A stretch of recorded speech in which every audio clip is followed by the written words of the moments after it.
Quantos casais dentro de casa, debaixo do mesmo teto, mas estão sozinhos? É preciso também não permitir que o tempo da atenção mútua seja roubado. Roubado pelo quê? Pelo trabalho, por exemplo, pelos amigos. Uma vez nós cuidamos de uma moça, eles eram jovens, casados, não tinha nem um ano de casado ainda. E ela veio reclamando. Reclamando por quê? Porque o esposo ele saía do trabalho e ao invés de ir para casa, ele ia para um bar, ficar com os amigos. Ele ficava horas, ele saía às 18 horas do seu trabalho e geralmente ele chegava em casa 7, no máximo 19 horas, no máximo 1 hora da chegada do trabalho até em casa, por causa do trânsito daquele horário. Mas ela reclamava que ele chegava todos os dias em casa 10 horas da noite, 10, 10 e meia. E onde ele estava? Estava com os amigos, estava no bar, lá curtindo a vida com os amigos.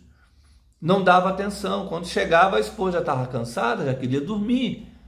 Um outro casal que nós cuidamos também, a esposa reclamava que o marido ia para casa da sogra dele, da mãe dela, ia para lá. E quando ele chegava em casa, ela não estava em casa, ela estava na casa da mãe. E a mãe era vizinha, morava na mesma rua, mas ela estava lá. Ela não estava ali para receber o esposo e dar atenção para ele. Então, é preciso tomar cuidado para que essas questões dos amigos não roubem o tempo que é do casal, não é? Um outro ladrão de atenção do casal são os parentes, são pai, mãe, como eu citei aqui, né? A tecnologia, como eu já falei, isso tem sido assim terrível. Uma vez eu estava conversando com um esposo que reclamava que a esposa fazia tudo com o celular na mão. Ela cozinhava com o celular na mão, ela lavava a louça com o celular pendurado ali, vendo o celular, olhando para o celular. Ela fazia tudo dentro de casa com o celular na mão. Isso é ruim para o casamento. E ele ficava ali parado, sem conversar, sem ter relacionamento, sem ter a atenção da esposa. Por quê? Porque ela estava na rede social. E a rede social tem sido um grande algoz dos casamentos hoje. Você sabe que mais de 45% dos divórcios, das traições, aliás, dos adultérios que aconteceram nos últimos anos, aconteceram pelo Facebook, por páginas de Facebook.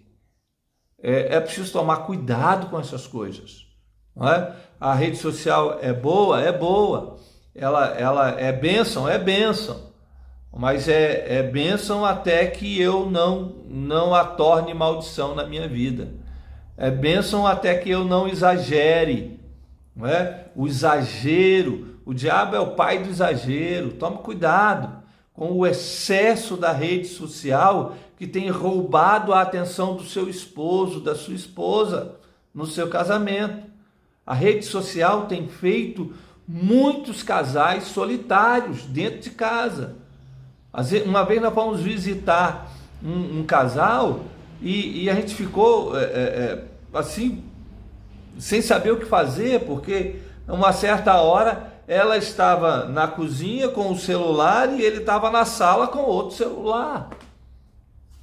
Na mesma casa, no mesmo ambiente. E é preciso tomar cuidado, muito, muito cuidado com isso.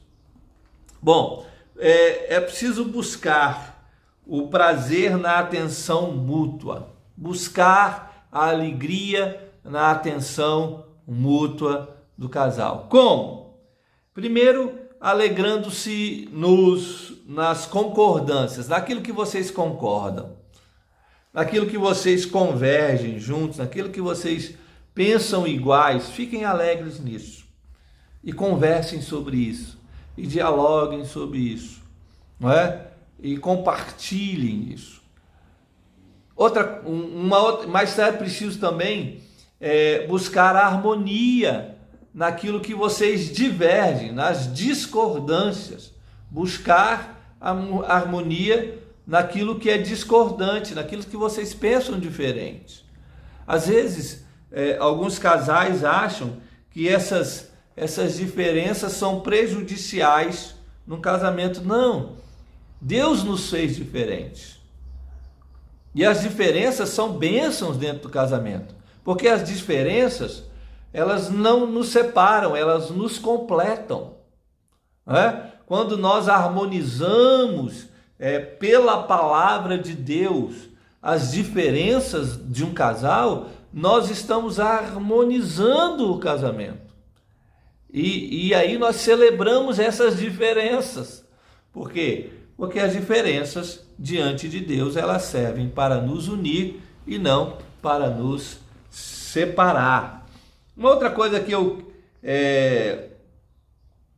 queria lembrar para vocês é que essa solidão dentro do casamento, essa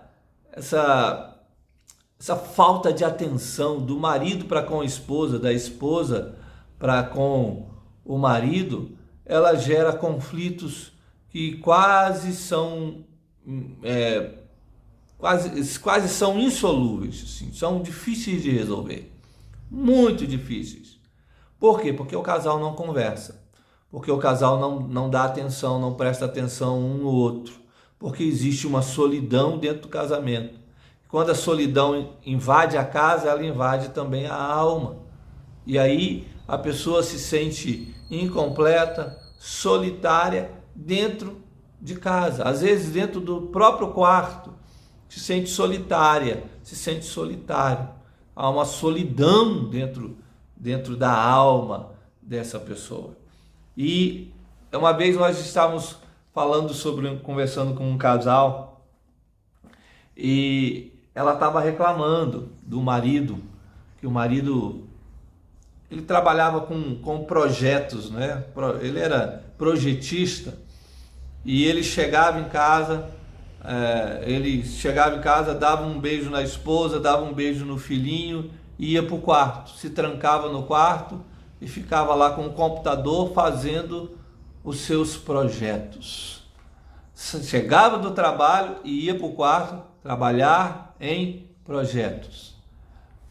Isso a tornava muito solitária. Quantas vezes aquela moça chorou compartilhando essa solidão? Quantas e quantas vezes nós tivemos que consolar o seu choro, nós tivemos que orar junto com ela, não é? E conversar com o marido para que não fizesse isso, para que não deixasse a esposa e os filhos solitários dentro de casa.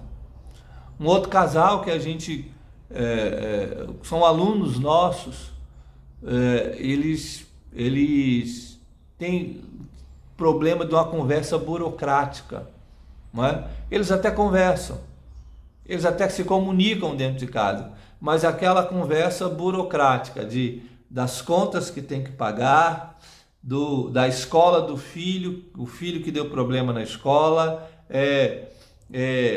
o cano da pia, o vaso entupido, a compra do mês, né? Compra do supermercado, o remédio tal. São essas conversas burocráticas, como se fosse uma mini empresa dentro de casa. E isso é terrível para o casamento, porque achar que essas conversas de pagar coisas, de resolver problemas, é casamento, isso é errado. Isso não é casamento. Achar que isso é casamento é um equívoco muito grande.